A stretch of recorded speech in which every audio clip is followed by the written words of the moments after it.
Sir Abubakar Tafawa Balewa was the first and only Prime Minister of Nigeria at independence in 1960 before the country changed from a parliamentary system to a republic in 1963.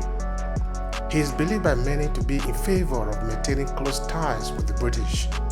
In today's video, we are going to learn about his life and legacy and why we need to remember him as a remarkable figure in Nigerian history.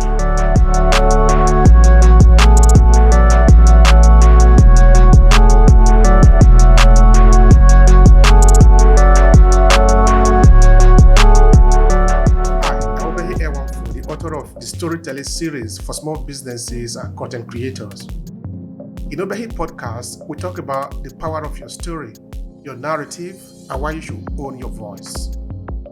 Whether you are a small business owner, a content entrepreneur, or you simply want to build your influence, storytelling is probably going to be your best instrument to connect with your audience. So join the awakened few who are owning their voices. Now let's get started with today's episode.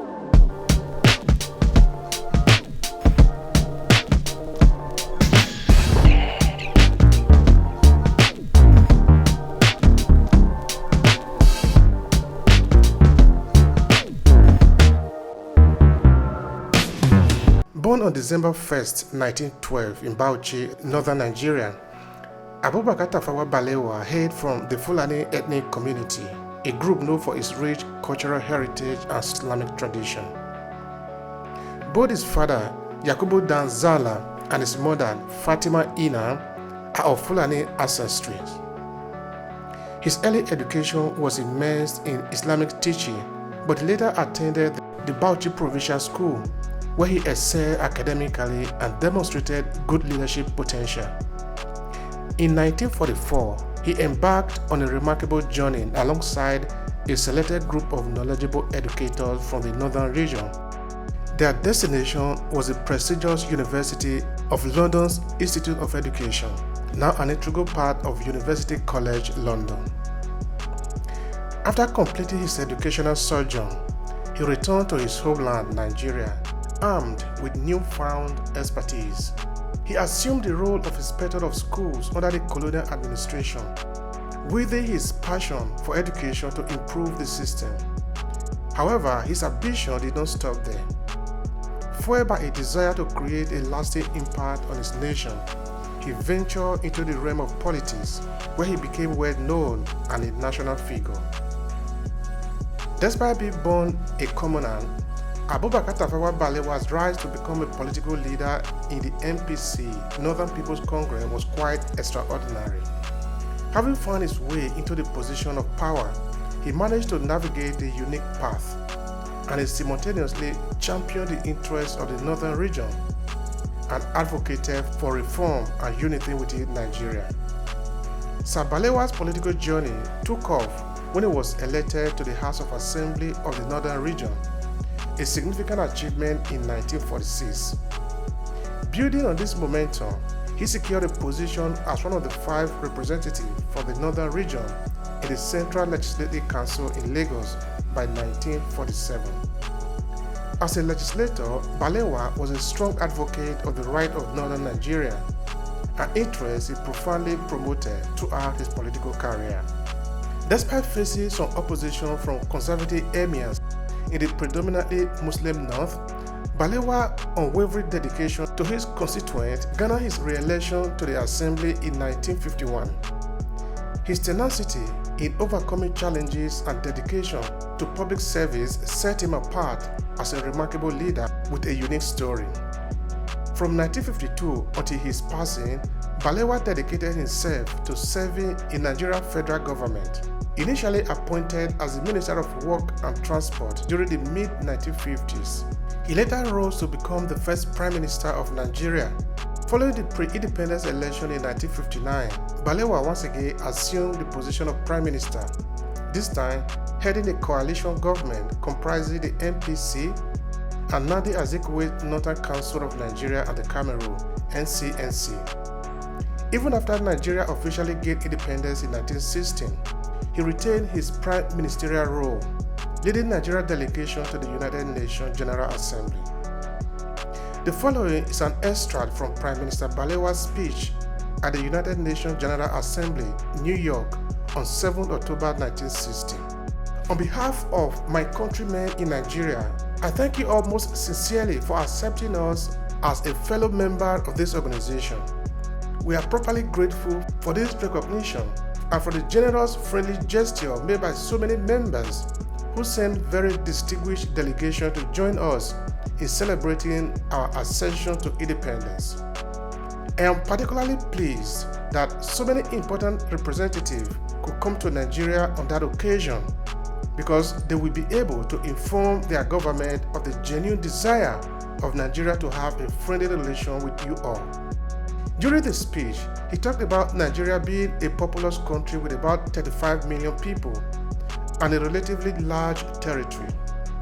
There is a point that is particularly interesting about the speech, looking at the humility of the Prime Minister, who stated that we are willing to learn before we rush into the field of international politics. Nigeria was barely 7 days old as an independent country, and we could not possibly pretend to know all the complexity of international politics. However, Prime Minister Balewa did insist that the country was totally unwilling to be diverted from ideas that did not reflect our interest, and that Nigeria will not be found to align itself with any bloc. That was an intelligent position to start from, and I wish that successive Nigerian leaders have built upon that, play international politics in a way that will favor the Nigerian people and our collective aspiration. But the sad reality is that Nigeria trade has been derailed far too many a time that as we talk in 2023, we barely even have an idea of where we are heading as a country and what we are supposed to represent in the world. Sometime in 2014, I interviewed the then Nigerian ambassador to Italy, Ambassador Eric Toyin Awarabi, and I asked him why Nigeria is not focused on resolving its primary problems, like infrastructure, employment of the youth, and resolving the obvious identity crisis in the country. And he said something to the effect that we are distracted and that you cannot think properly if you are simply running around. Yes, the ambassador is right. Both Nigeria as a nation and Nigerians as citizens have been running around from one crisis to the other since the early years of independence in 1960. And that is not allowing the country to solve its primary problem because the people are distracted. The problem faced by Balewa's leadership. Despite his high-ranking position, Balewa's authority was constrained by the federal structure of the government, which allocated more power to the regional administrations. Now, it needs to be pointed out that in the build-up to the Nigeria independence in 1960, there were a lot of fractions among the Nigerian founding fathers, which in essence is nothing more than the legacy of the colonial structure to better exploit the people and their resources. I have already talked about this in a previous video in this series. However, as the country was moving towards independence, the idea of nationhood and what it would mean to be a people needed to have been redefined by the same people. By that, I mean the following. What needed to be the defining characteristics of the people to be called Nigerians? What language should they speak, and how should that language differentiate them in the world? What should happen to the traditional structure already in place like the Emir, the Obas, and the Igwe? Should they have been abolished, integrated into the new administration, or simply exist side by side, and how? What was supposed to be the grand political structure? Was it supposed to be based on the political, economic, and military structure of the previous empire before the arrival of the colonialists? Was it supposed to be based on European system of government, which without fairness, many Nigerians, including those who went to study abroad, had very limited knowledge about? We cannot pretend that this had no consequences. Coupled with the fact that the British colonialists intentionally set multiple layers of traps across the places and needed a few loyalists they could control, thereby indirectly controlling the independent Nigerian nation. Of course, No one ever said it was going to be easy, and it have never been easy for the Nigerian people before and since October 1st, 1960. These are only a few of the challenges that the Balewa administration needed to deal with, and in a short space of time, they eventually destroyed the First Republic, as we shall soon understand. During the year 1964 to 1966, escalated tension terribly plagued the nation into a complicated situation. These tensions were characterized by the partial election boycott in 1964, unrest within the military ranks, and violent outbreak in the western region. Tragically, Balewa's leadership ended abruptly when he fell victim to the first of two Nigerian military coups in 1966, and his untimely demise marked a significant turning point in Nigeria's political landscape. His military overthrow at the end of the First Republic. Sir Abubakar Tafawa Balewa was overthrown in a military coup that took place on January 15, 1966, barely 6 years after the independence from Britain. The coup, known as the 1966 Nigerian coup d'etat, was carried out by a group of young military officers, primarily from the Igbo ethnic group, who were dissatisfied with the situation in Nigeria. Several immediate factors contributed to the overthrow of Balewa government, which the young military officials strictly blamed on the ruling elites. Here are some of what you will gather as the immediate causes of the coup, flipping through the Nigerian political chronicles. And as to whether the young military officials were wrong or right is a different argument altogether. Political instability. Nigeria was facing political and social unrest with growing tension among different ethnic and religious groups. Some military officials believe that the civilian government led by Balewa had failed to address this issue effectively. Perceived corruption. The military coup plotters accused the civilian government of corruption and mismanagement, which they believe hindered the country's progress. Meanwhile, there is little or no evidence of corrupt practices like mass embezzlement of funds in Balewa's administration compared to the celebrated criminality that later became the code of conduct of Nigerian politicians. Some have learned to amass unimaginable amount of state funds and hid them abroad with their international criminal allies, owning property they will never use across the places, while their people suffer for lack of the basic necessities of life.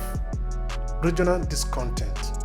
There was a sense of regional dissatisfaction, particularly from the eastern region, dominantly Igbo, which felt marginalized and neglected in the political power-sharing agreements of the time. The desire for a stronger military role. The coup plotters sought to establish a stronger military presence in government and believed that the military could bring about stability and unity in the country. As a result of the coup, Balewa government was overthrown and the First Republic was dissolved. This event marked the beginning of a series of political upheaval that would eventually lead to Nigeria's involvement in a bitter civil war between 1967 to 1970. In a BBC article, How First Coup Still Hurt Nigeria 50 Years On, it stated, and I quote, "The January 1966 coup propelled a group of young military officers onto the national stage. Now already septuagenarian grandfathers, they still wield enormous influence in Nigerian politics." Going further, the article added that Mr. Jonathan is the only president in Nigerian history who had no personal or family involvement in the 1966 crisis and the ensuing civil war. End of quote. Balewa's key accomplishments and legacy. Balewa's political attributes were instrumental in navigating the nation's early years of independence, charged with challenges and expectations. He spearheaded the formation of parliamentary democracy, strengthened Nigerian political institutions, and laid the foundation for future generations of leaders.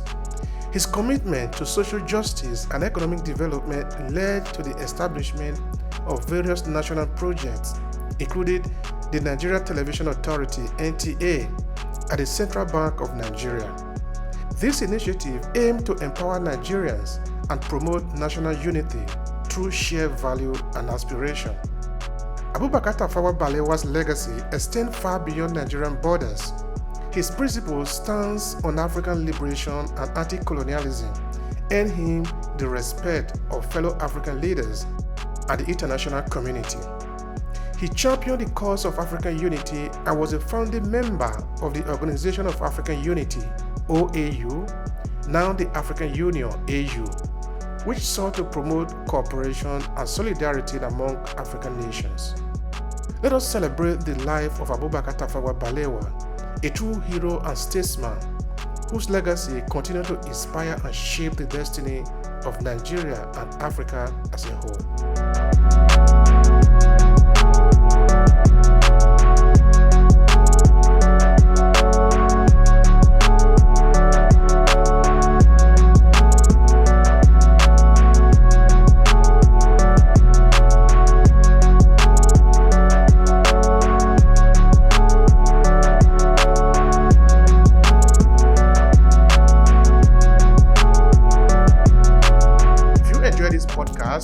Please subscribe so you never miss any of our future episodes.